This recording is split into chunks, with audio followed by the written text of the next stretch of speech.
Good afternoon mga karakit. Namili po ako ng mga pasalubong papuntang Pilipinas para dalawin ng anak ko sa Pilipinas.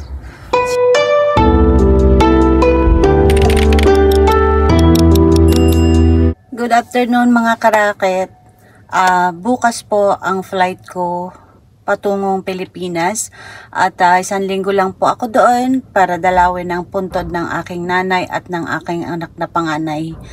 And hopefully, maging maayos ang flight papuntang Pilipinas, lalo na ngayon na binabagyo at medyo delikado, pero sa palaran kailangan umuwi para sa undas.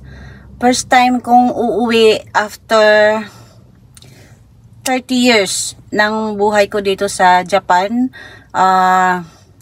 Mula kasi nung namatay ang nanay ko, hindi po ako makauwi-uwi dahil sa trabaho. Pero alam nyo guys, kapag anak na pala ang nakasanayan mong kasama, tapos biglang mawawala sa'yo, mapakasakit. Kaya kahit na mahal ang pamasahe ngayong undas, kahit na busy sa work, talagang pipilitin mo pala talaga na mauwian ang anak mo, lalo na ngayong undas. Yun pala talaga ang, alam nyo yun, yung feeling ng isang nanay na nawalan ka ng anak na napakabata pa, napakasakit. Kaya bilang nanay, bilang magulang, hindi ko alam kung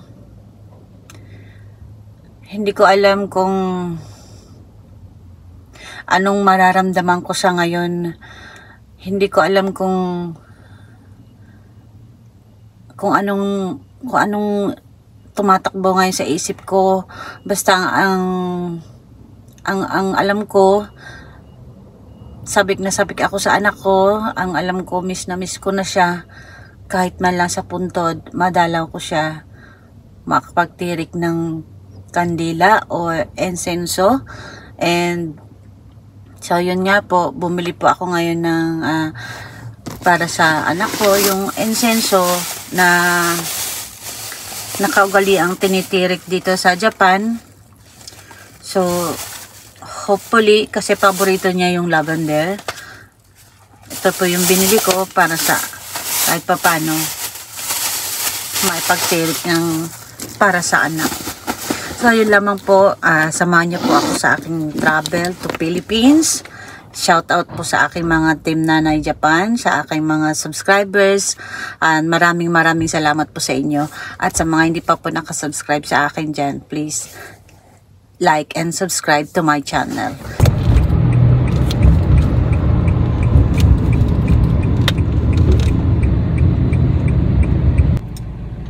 Inabutan na po tayo ng traffic. Ayan, nag-green na. Let's go. Bago tuluyang umuwi sa bahay, dumaan muna po ako sa paborito ng dalaga ko na pagkain sa Sukiya. Dahil tanghali na at gahol na ako sa oras, nagpabili na lamang po ng makakain ng aking dalaga para makapag-empake pa ako ng mga dadalhin ko sa Pilipinas.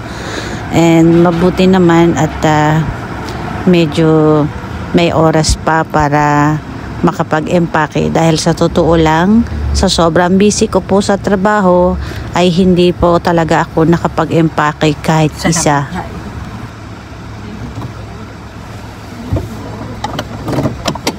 Yan, tapos na daw tayo mag-order.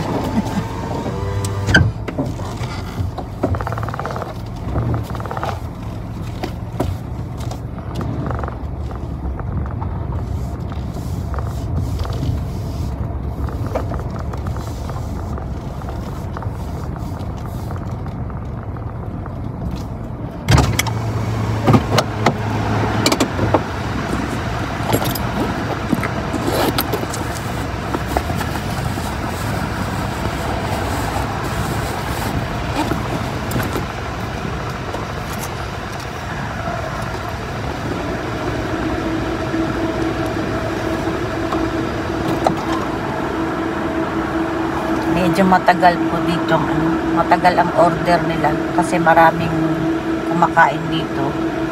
Simasen! Nainip na ako.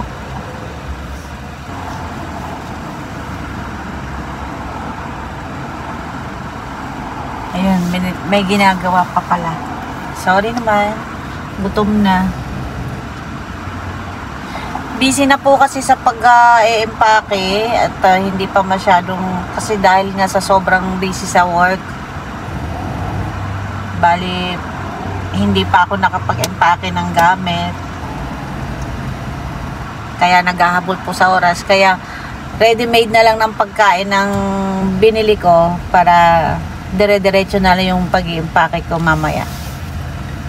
Ayan, ang tagal pala talaga.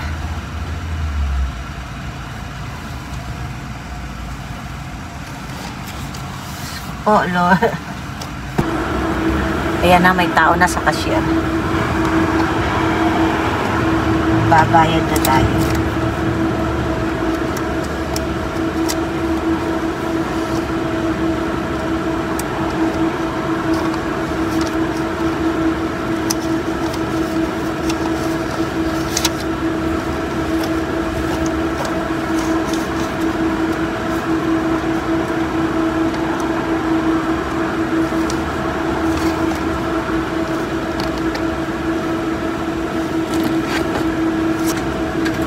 お待たせしました。牛丼並盛り3点セット、あさり汁変更2つです。はい。1480円です。2人分ですよね。2人分です。はい。ポイントカードお持ちですか？ないですね。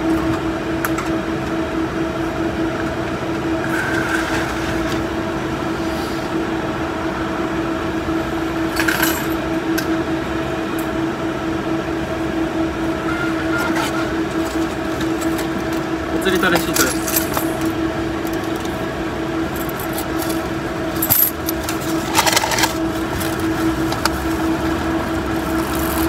お待たせしました。袋が2つございます。はい。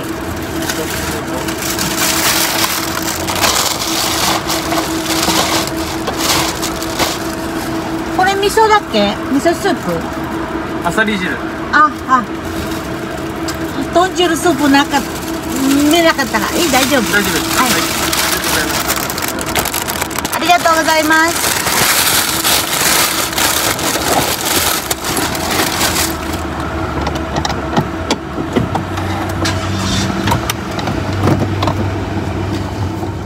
Ayan, natapos din ang ating pagkain. 2 hours later.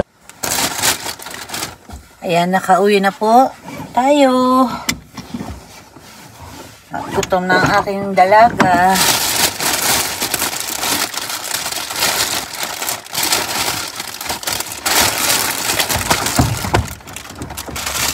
Bibili na lang ng ready-made lutong ulam.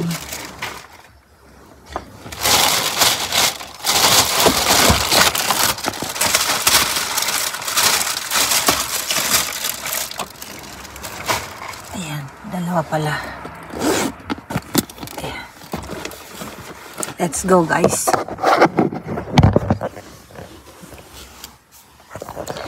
Gahabol na tayo sa oras. Wala ng oras para sa pag-iimpake. Kahit ano na lang may uwi.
Ayan, kain po muna tayo. Ito yung binili ko ng mga instant. May sabaw. At saka yung beef with rice. At nagluto lang po ako ng paritong itlog dahil favorite po ito ng dalaga ko. Ayan. Natutulog pa po si dalaga. Maya-maya pa yung kakain. So, yeah. Hanggang dito na lamang po muna. Ayan, na-extra pa yung ating picasin tool. Hanggang dito na lamang po muna, no? See you later po. At marami pa po kaming ako na dapat ayusin. See you later, guys. Kita-kita-kits po sa Pilipinas. And happy blessed Saturday to all. See you later. Bye. Thank you for watching.